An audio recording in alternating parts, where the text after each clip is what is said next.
7 solusi penyimpanan rumah minimalis yang bikin rumah terlihat 2 kali lebih luas. Sebelum lanjut lagi, jangan lupa untuk klik tombol subscribe, share, dan like ya. Bunda boleh juga klik tombol thanks atau terima kasih di kanan bawah. Oh ya, kalau Bunda punya usul atau ide tema video berikutnya, langsung aja komen di bawah ya. Makasih. Dan kita lanjut sekarang. Halo Bunda semua. Pernah tidak sih Bunda berdiri di tengah rumah sambil mikir, kok rumah rasanya makin hari makin sempit, padahal temboknya tidak geser ke dalam. Rasanya baru beberes sebentar, 5 menit kemudian sudah berantakan lagi. Sampai kadang pengen nyalahin rumahnya, padahal rumahnya diam saja dan tidak ikut belanja. Aku dulu juga begitu. Capek sendiri, emosi naik turun, dan ujung-ujungnya mikir kenapa rumah orang lain kelihatan lega, sementara rumah sendiri rasanya penuh sesak. Sampai akhirnya aku sadar, masalahnya sering bukan di jumlah barang, tapi di cara kita menyimpan. Kita suka fokus ke lantai, lupa kalau dinding itu aset mahal. Suka beli lemari besar, tapi rumah malah terasa menekan.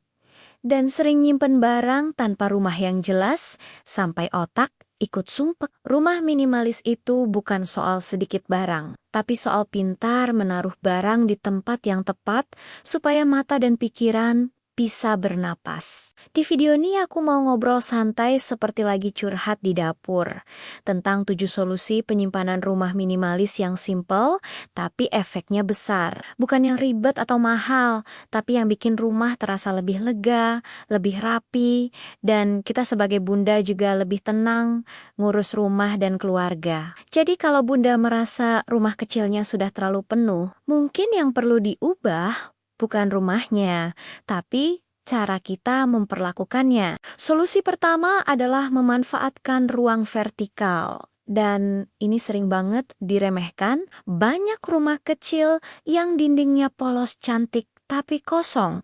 Padahal dinding itu seperti dompet yang belum dibuka. Rak ke atas bikin mata kita bergerak naik, otak otomatis merasa ruangnya lebih tinggi, dan rumah jadi terasa lebih lega. Contoh paling gampang itu rak bumbu sampai mendekati plafon atau rak buku tipis di ruang keluarga. Barangnya sama tapi lantainya jadi lega, dan kita tidak lagi merasa rumah sesak dari bawah. Solusi kedua adalah penyimpanan tersembunyi.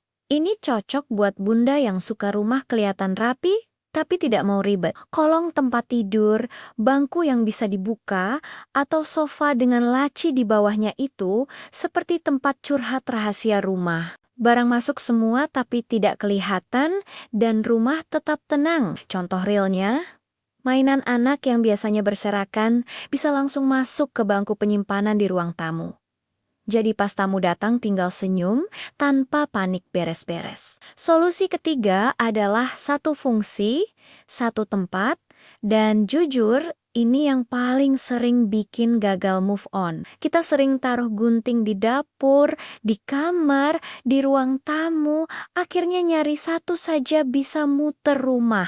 Otak kita capek karena harus mengingat terlalu banyak lokasi. Kalau satu barang punya satu rumah, kita lebih tenang, rumah terasa lebih tertib, dan tidak ada drama buka tutup lemari sambil ngomel pelan. Solusi keempat adalah mengurangi lemari berdiri besar yang berat secara visual. Lemari tinggi dan besar itu sering bikin rumah terasa menekan.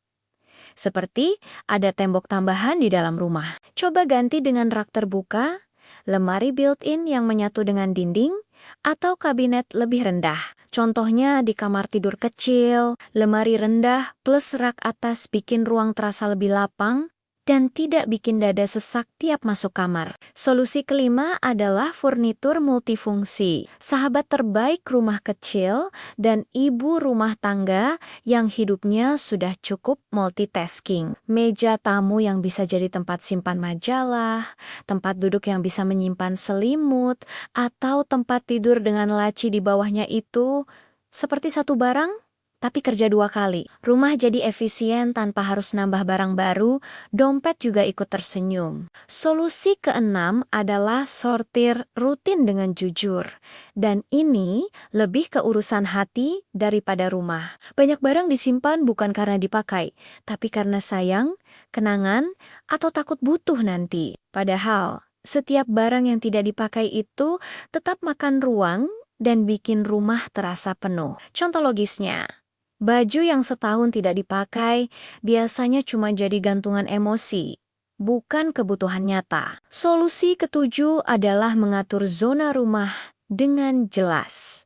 Karena rumah tanpa zona itu seperti dapur tanpa kompor. Zona masak, zona santai, zona simpan, bikin aktivitas lebih teratur, dan pikiran lebih rapi. Contoh sederhananya, area dekat pintu khusus untuk tas dan sepatu. Jadi barang tidak menyebar ke seluruh rumah.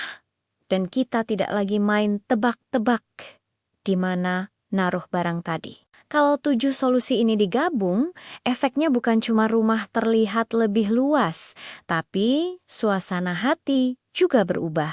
Rumah yang rapi itu bukan soal pamer ke orang lain, tapi soal kenyamanan diri sendiri. Kita jadi lebih sabar, lebih jarang marah karena hal sepele, dan lebih enjoy menjalani rutinitas sehari-hari. Banyak bunda merasa capek, padahal tidak kemana-mana.